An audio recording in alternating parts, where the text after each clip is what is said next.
बात करते हैं ब्रेकिंग न्यूज में अर्थक्वेक यानी भूकंप की। दिल्ली में कल के भूकंप से बेशक कोई नुकसान नहीं हुआ हो, लेकिन धरती में हो रही इस हलचल को नजरअंदाज मत कीजिए।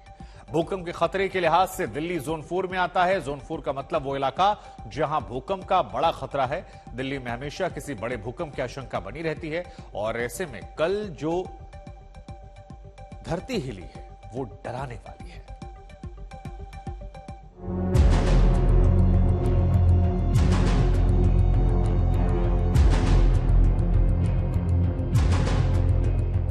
जब अफगानिस्तान में आया भूकंप, हिलने लगी सड़कें, दीवार और मकान। पाकिस्तान में डोलने लगा टीवी चैनलों का स्टूडियो। दिल्ली एनसीआर में घर छोड़कर सड़कों पर निकल आए लोग। भूकंप का केंद्र अफगानिस्तान था, लेकिन हड़कंप दिल्ली तक मचा। लोग इस कदर खौफ में आए कि कालकाजी में रहने वाले एक शख्स को अपने घर की दीवार में दिखी दरार ने ऐसा डराया कि उसने मदद के लिए पुलिस की गुहार लगा दी। पुलिस आई, मकान की जांच हुई, पता चला खतरे की कोई बात नहीं।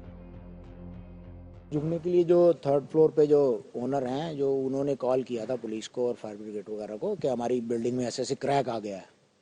तो उसको देखने के लिए जब हम यहाँ आए तो मैं सारी टीम्स के साथ ऊपर गया और एज सच वहाँ पे ऐसा इस प्रकार का कोई भी वो नहीं था कि जिससे कि लगे कि बिल्डिंग को कोई भूकंप के कारण कोई नुकसान हुआ है। एक कोई पुराना एक छोटा सा क्रैक था जिसको देख के वो घबरा गए थे दोनों बच्चे। पुलिस को ऐसी ही खबर दिल्ली के शकरपुर से मिली, लेकिन मौके का मुआयना करने पर पता चला कि लोगों के मन में बैठे हुए खौफ की वजह से उन्हें अपना मकान गिरता हुआ नजर आ रहा था। लेकिन दिल्ली वालों के मन में यह खतरा यूं ही नहीं है। दिल्ली और आसपास के इलाके भूकंप के खतरनाक जोन 4 में आते हैं। यहां कभी भी 7 से 7.9 तीव्रता का भूकंप आ सकता है। 2001 में भुज और 2015 में इतनी ही तीव्रता से नेपाल में विनाशकारी भूकंप आया था। दिल्ली की घनी आबादी को देखते हुए इतनी तीव्रता के भूकंप से मचने वाले विनाश की कल्पना से ही मन सिहर उठता है। आप खुद ही देखिए, दूर अफगानिस्तान में 6.6 तीव्रता का भूकंप आया और दिल्ली में देर रात किस तरह खौफ मचा। हम लोग बेड पे बैठ के लैपटॉप चला रहे थे, उसी टाइम वो पंखा अचानक हिलने लगा और काफी जोर का था और फिर हम लोग भागे नीचे। अप्रॉक्स 33 सेकंड्स का था, 33 to 45 सेकंड्स ऐसा, लेकिन ट्रेमर्स बहुत ज्यादा था, स्ट्रॉन्ग ट्रेमर्स जी। काफी तेज फेल हुआ। मैं अपने ड्राइंग रूम में बैठ के कुछ काम कर रहा था तो फिर फैन हिलने लगा और सोफे भी हिल रहे थे। कितना तेज था सर यार? काफी तेज था, अप्रॉक्स 6 पॉइंट समथिंग इसका था रिक्टर स्केल। महसूस किया, पंखे हिल रहे थे, बेड हिल रहा था, सोफे हिल रहे थे। ये देखिए मेरा बच्चा भी डर रहा है। मैं उसको ऐसे गोदी में उठा के और सीढ़ियों से भाग के आई हूँ।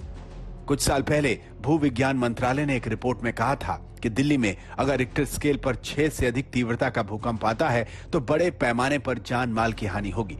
दिल्ली में आधे से अधिक इमारतें इस तरह के झटके को नहीं झेल पाएंगी। वहीं घनी आबादी की वजह से बड़ी संख्या में जन हानि हो सकती है। सिस्मिक हजार्ड माइक्रोजोनेशन ऑफ दिल्ली नाम से जारी रिपोर्ट में भूकंप के खतरे के लिहाज से दिल्ली को 3 जोन में बांटा गया है। यमुना नदी के किनारे के ज्यादातर इलाके, उत्तरी दिल्ली का कुछ हिस्सा और दक्षिण पश्चिमी दिल्ली का थोड़ा सा हिस्सा सबसे ज्यादा खतरे वाले जोन में है। इस रिपोर्ट के मुताबिक भूकंप के लिहाज से दिल्ली विश्वविद्यालय का नॉर्थ कैंपस, सरिता विहार, गीता कॉलोनी, शकरपुर, पश्चिम विहार, वजीराबाद, रिठाला, रोहिणी, जहांगीरपुरी, बवाना, करोल बाग और जनकपुरी सबसे ज्यादा खतरे वाले जोन में है। भूकंप के लिहाज से दूसरे सबसे बड़े खतरे वाले इलाके में इंदिरा गांधी नेशनल स्पोर्ट्स, बुराड़ी और नजफगढ़ है। दिल्ली का लुटियन जोन भी हाई रिस्क वाला इलाका है। हालांकि यहाँ खतरा उतना नहीं जितना पूर्वी दिल्ली में है। लुटियन जोन में सांसद, तमाम मंत्रालय और वीआईपीज के आवास हैं। इस रिपोर्ट में कहा गया है कि जवाहरलाल नेहरू विश्वविद्यालय, एम्स, छतरपुर और नारायणा सबसे सुरक्षित जोन में है। हौस खास कम खतरे वाले जोन में है। दिल्ली में 15 जुलाई 1720 को 6.5 तीव्रता का भूकंप आया था, यानी करीब 300 साल पहले। तब से दिल्ली पर लगातार भूकंप का खतरा मंडरा रहा है। शुक्र है अब तक भूकंप से सुरक्षित है दिल्ली। आज तक ब्यूरो।